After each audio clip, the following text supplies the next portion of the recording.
morning, YTPC. I'm a little winded this morning.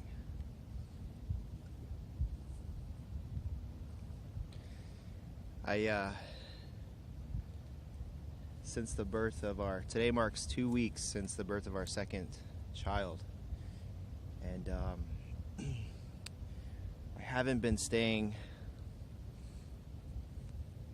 in the best shape.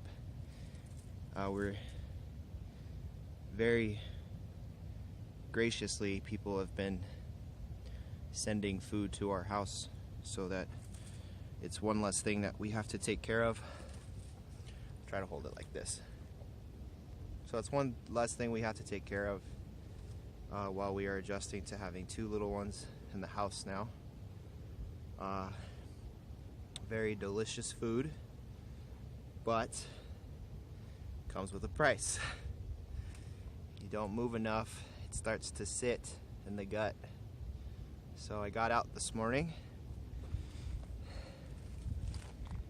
decided to make use of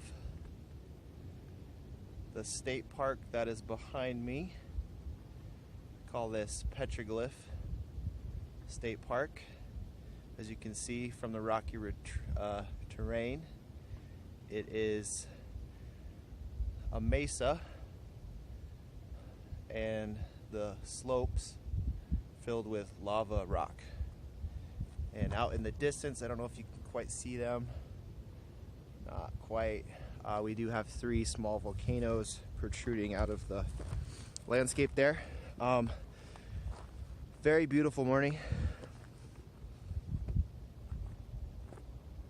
There's our mountain range on the eastern side of the city. If you go here, way out there, right there, a couple of fall hot air balloons drifting across the city, heading north towards the Santa Fe area. They won't go that far, but it seems the wind is taking them in that direction. And then out there, you really can't see these ones, but there's probably about 15 or 20 hot air balloons, so it looks like they all went off together. Let me try to light this pipe.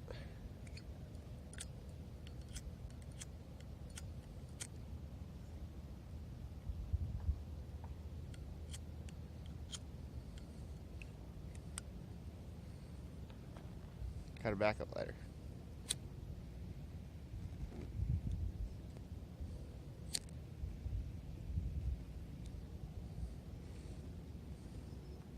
All right, sit back down here. I am smoking.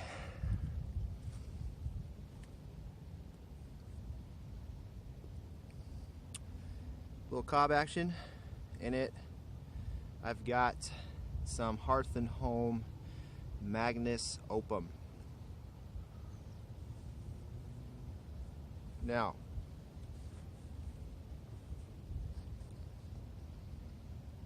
the mayor, Derek Tant,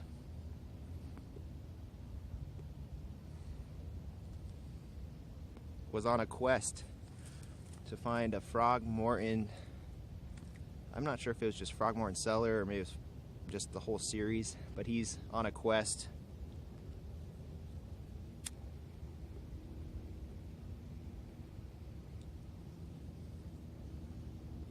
to find some replacement tobaccos for that series, and Magnum Opus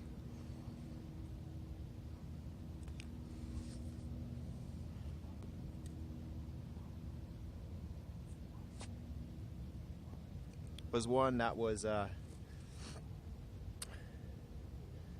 guess making the cut.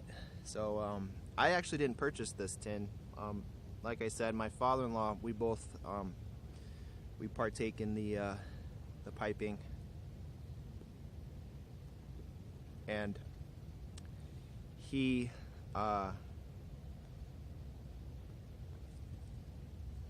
purchased this on a whim.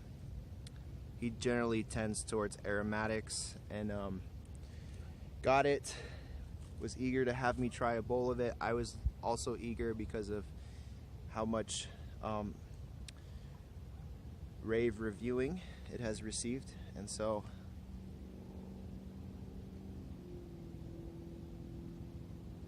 I took him up on his offer and smoked a bowl of it and love it. He did not, as I said, because he likes the aromatic. Sorry, I'm kind of tilting my hat down a little bit. I'm sitting right into the easterly sun there that's coming over the Manzanos. I think it's the Manzanos. So I'm trying to not blind myself for my trip down this hill. So he gave me the tin, and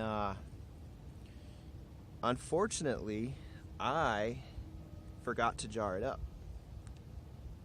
So it's been sitting in the tin for a number of weeks, and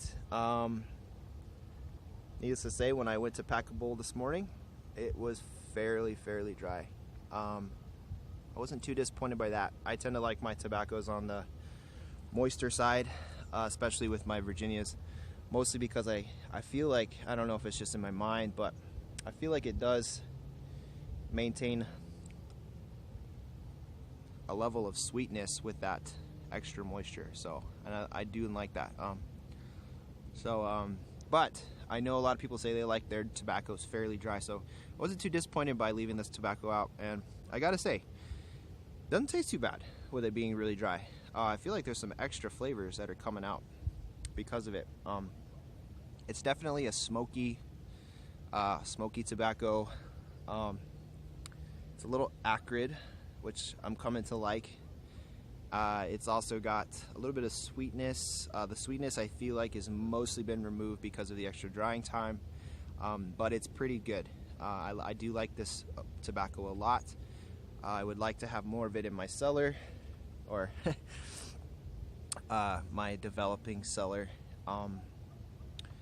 I do like it quite a bit, and I don't know if I would say that it replaces anything in what I smoke from the Frog Morton series. Let me try to light this pipe one more time.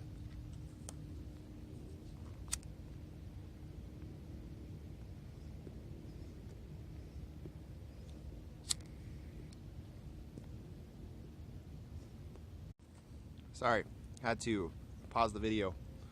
I would like to come up here and film more videos, but I need to find a good spot where I can prop this camera up and talk to you fine people. I think if I can find a high enough rock, that might work out pretty well. In fact, I see a spot right down here I might try for next time.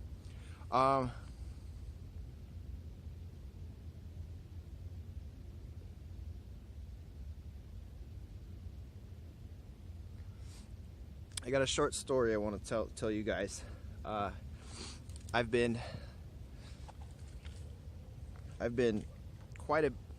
enjoying your guys' videos quite a bit.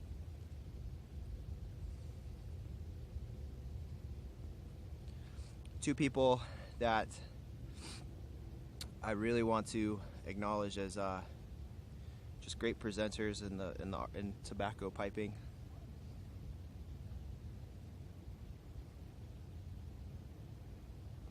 And later on today, I'm going to come at you with a shout-out video to some people I've started following, and I'm sure most of you guys follow them as well, but really enjoy their videos. But the first person I want to give a quick shout-out to is the Bearded Welshman.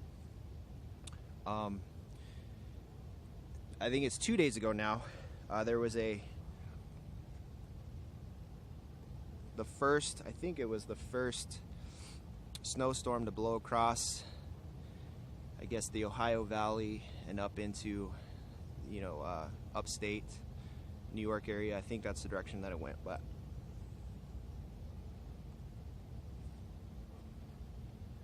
the Bearded Welshman had posted a video of a very frustrating time for him of being a trucker and having to drive. I think he said it was 13 hours or 14 hours he was in the truck driving through just awful weather. And he used the phrase he was white knuckling it, and that immediately made me think of a experience I had about 4 years ago.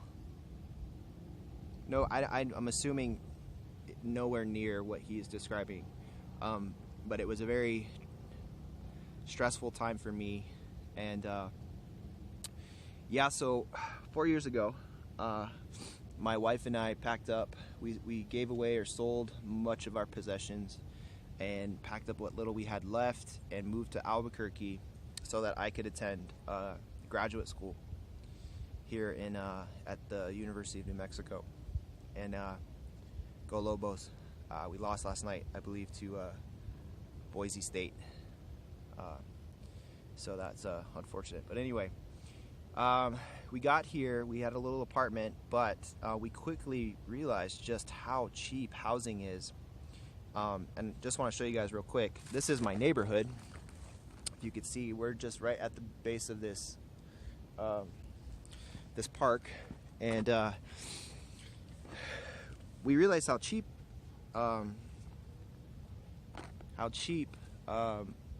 you know, housing is out here in the desert Southwest. And we had a little bit of money saved, and so we decided to. We found a nice little house. We figured it'd be a nice little starter house for us, and we purchased it, and we love it. It's got its, it's got its issues. Nothing major right now. I don't know if cob counts as wood. Doesn't really, but knock on wood. I'm sure I could find some wood around here. And we moved in December, and the day that we moved in, they were forecasting a really nasty storm coming through, down through the Rockies, catching some moisture coming up through Baja, and then mixing with that Arctic air from the Rockies, just going to create a pretty nasty storm. And we were moving, and we had this moving truck, and we had to make a number of trips. We only had the moving truck for a few hours, so we got the bulk of our stuff, but then we had to make a number of trips using our vehicles.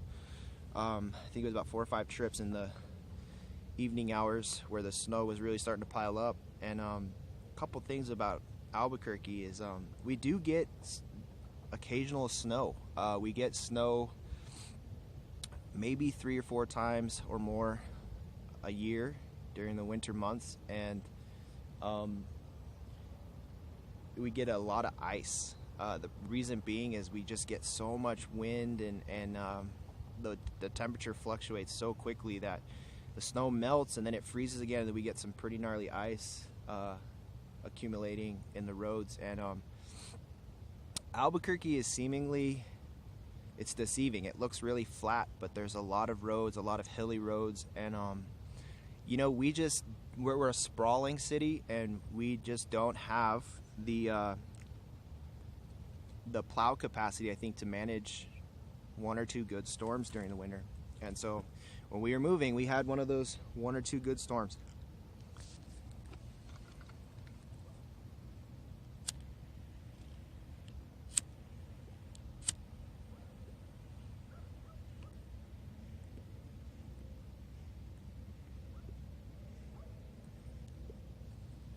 Yeah, I'm gonna have to figure this out.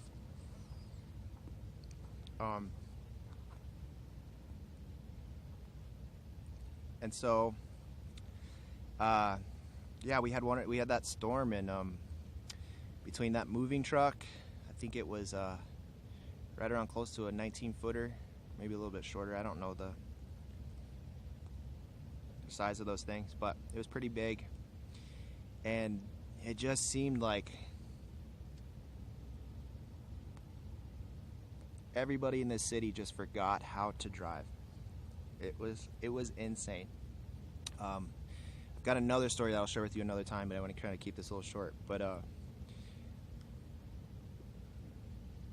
our last trip to the house, the radio, they were flashing emergency alerts because they were closing There's in Albuquerque, the Rio Grande splits.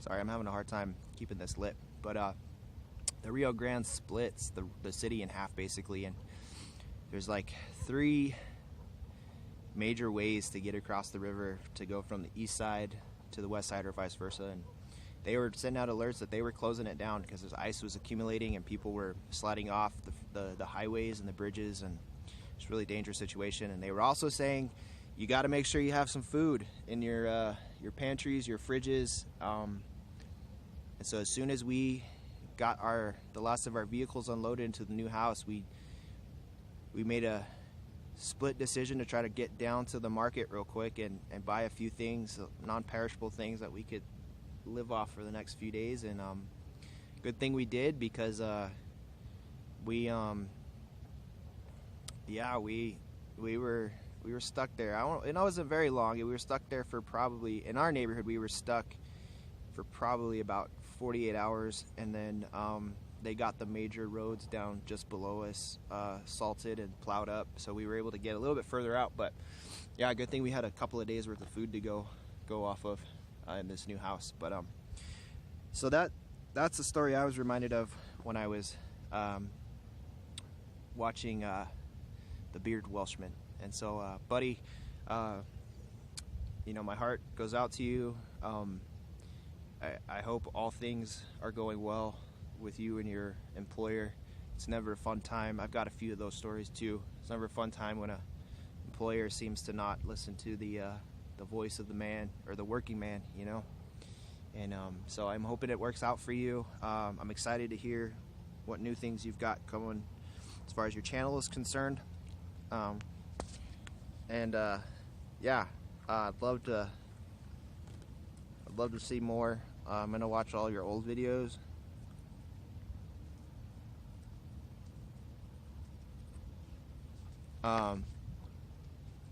Sorry guys, I know this phone is real shaky, and I'm gonna figure it out. I would like to come up here and do more videos while the weather is still nice. Should start turning pretty frigid here in December, and so yeah, I'd like to make use of this while I can. My plan, I was thinking about this, my plan is I would like to film a few videos just on the nice things that my city offers here. Look at that. Look at that. That's amazing. Look at that cloud cover. Amazing. And just kind of take the channel on the road a little bit here in the city. So we'll see. The other person I want to shout out to, I want to thank everybody. I'm not anticipating getting very many subscribers. I don't know. I want to be a part of the community, but I'm also a person that's yeah, I don't know how to explain it. I often feel like I don't have I've tried to be a very simple person, and I don't feel like I oftentimes have a lot of things to say that are worthwhile. But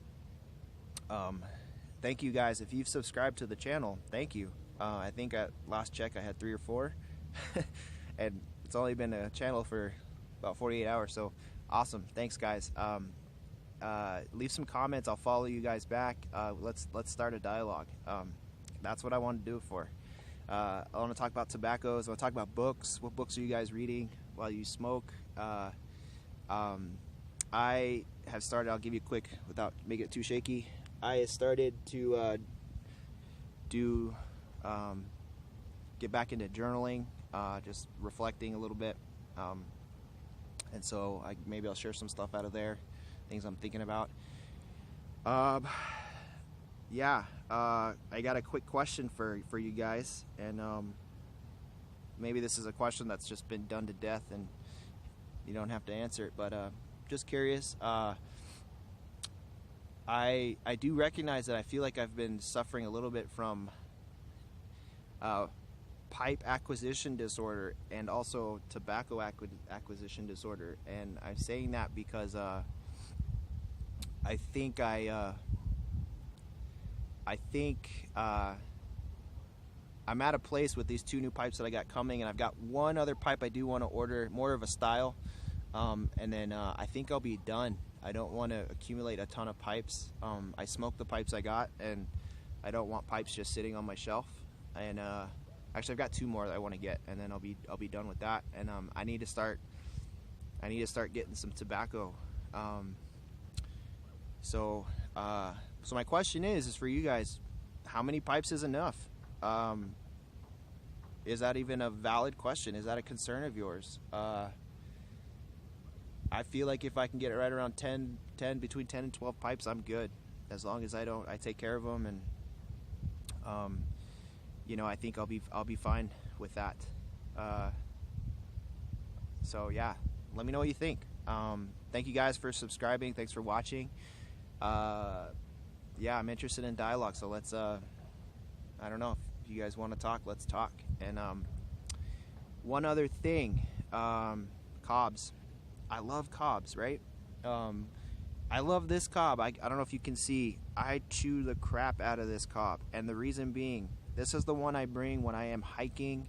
It's the one I bring when I'm doing yard work, working in the garage, and I just want something to puff on while I'm working. I beat this cob up, and I love it. So get yourself some cobs you can beat up. And all right, guys, I've got to get back down this hill. We're taking our kids to the International Electric Train Festival, and then we are coming back to the house. I've got some yard work to do in preparation for Thanksgiving. Just found out last night that our kitchen sink is leaking, so I got to figure that out. And so it's gonna be a day full of chores, but attack the day, you know. Each day is a gift, and I'm thankful that I get to have a sunny morning looking over my city with a layer of fog through the valley. And yeah, be well, and have a good pipe or cigar today in my honor. All right, bye.